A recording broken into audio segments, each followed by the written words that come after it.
فيديو اليوم طريقة عمل لغم البرجر بعجينة ال10 دقائق ولا أروع. لا تنسون ضغط زر الاشتراك وتفعيل جرس الإشعارات حتى يوصلكم كل جديد من قناتي، وأهلا وسهلا بالمتابعين الجدد. تابعوني لنهاية الفيديو.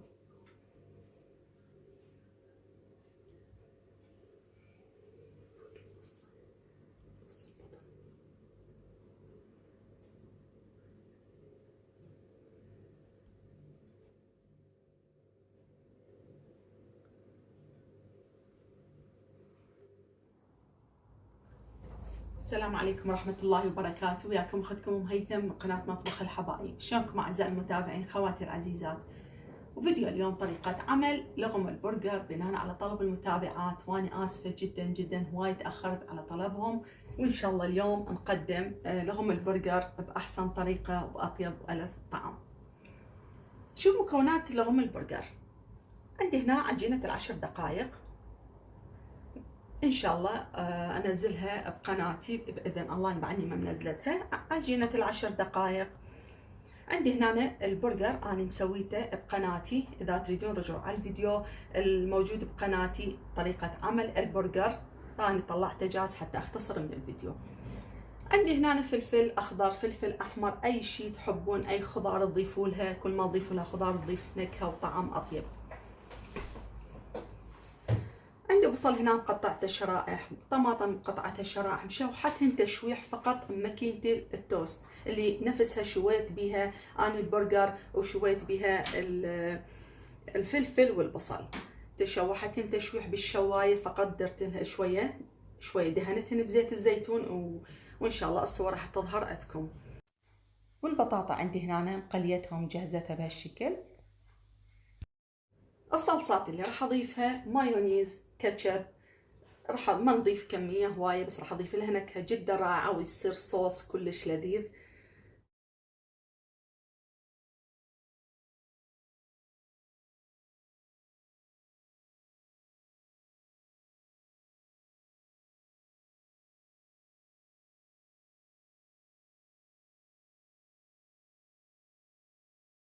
وهاي اختياري، تقدرون تضيفون صوص كاتشب اي وحدة من ذني الاثنين، ما تحبون لا تضيفون وحدة من عندهن تضيفون حسب ما تحبون. ونبدأ بطريقة العمل. عندي هنا العجينة ما شاء الله روعة. رش شوية طحين،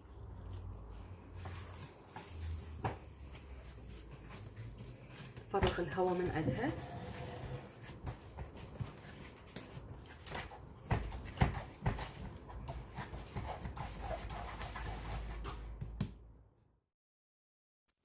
راح نقطع العجينة ونكورها لترتاح على جنب.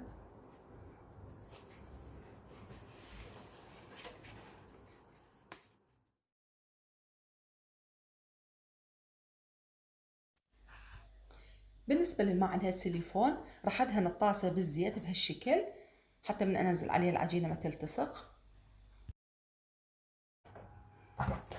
شوية طحين حتى ما تلتصق ويانا.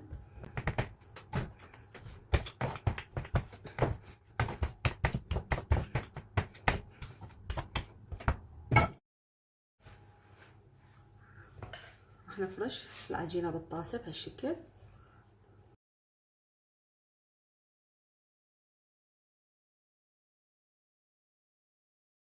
نحاول نطلعها شوي من برا.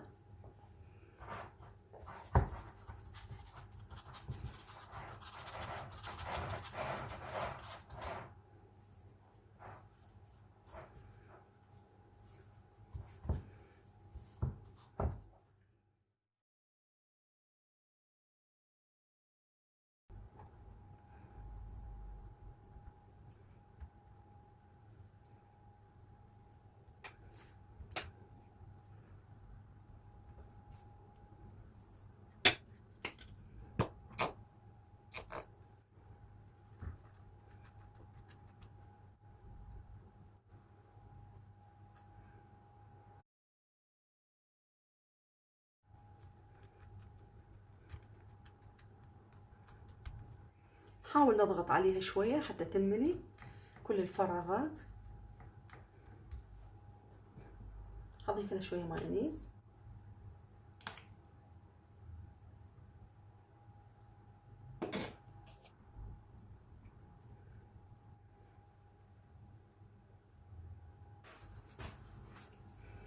طبعا العجينة صغيرة ما يحتاج نسويها بالشبك، نسويها بإيدنا بهالشكل. نحاول نغطي بيها وجه البرجر، بس نضغط عليها بعد اللغم.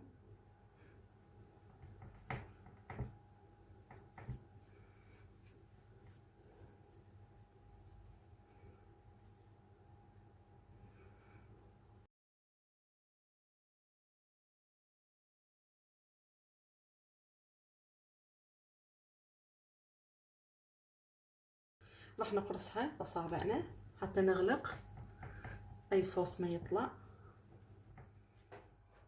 بعد ما كملناه راح نقلبها بالصينية بهالشكل. أنا حاطة ورق زبدة بهالشكل. راح أشيلها بسم الله،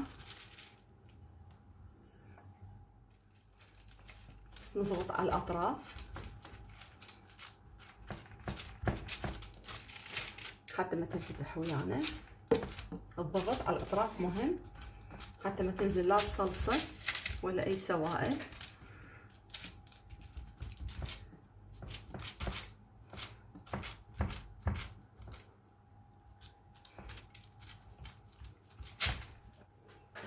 هالشكل ضغطنا على الأطراف، ما بيها زايد، ما راح أشيل العجين الزايد حتى تصير عندنا مثل الوردة. راح أدهنها بسم الله.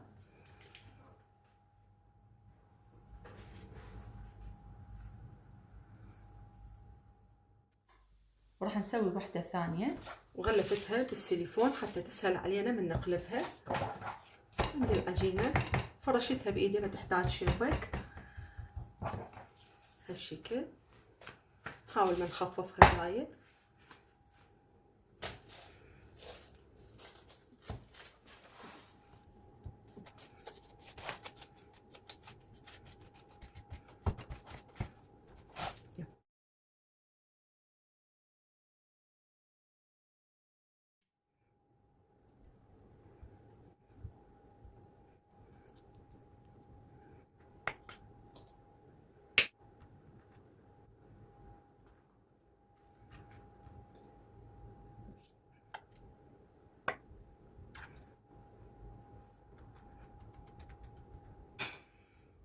نحاول نضغط عليها بهالشكل.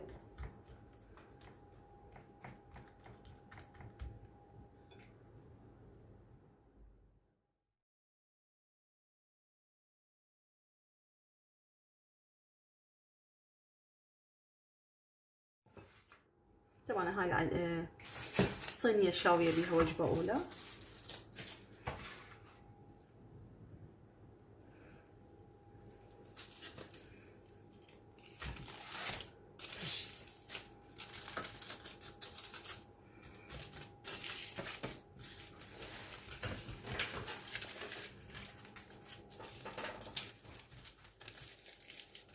حاول ننزل الأطراف شوية إذا تكون ملتصقة ونرفعها.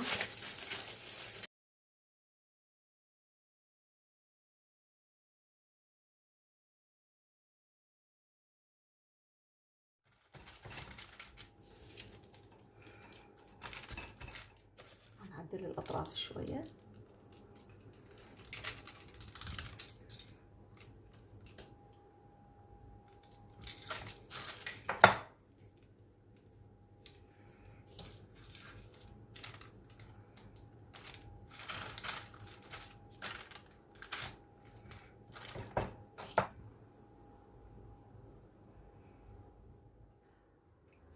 وهذا شكل طبقنا النهائي لغم البرجر.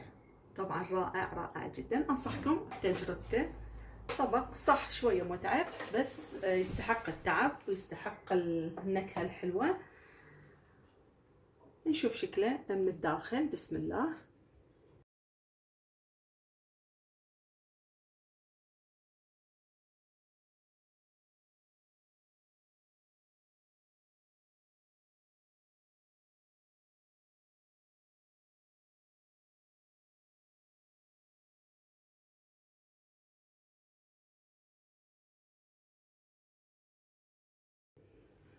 ما شاء الله رائع.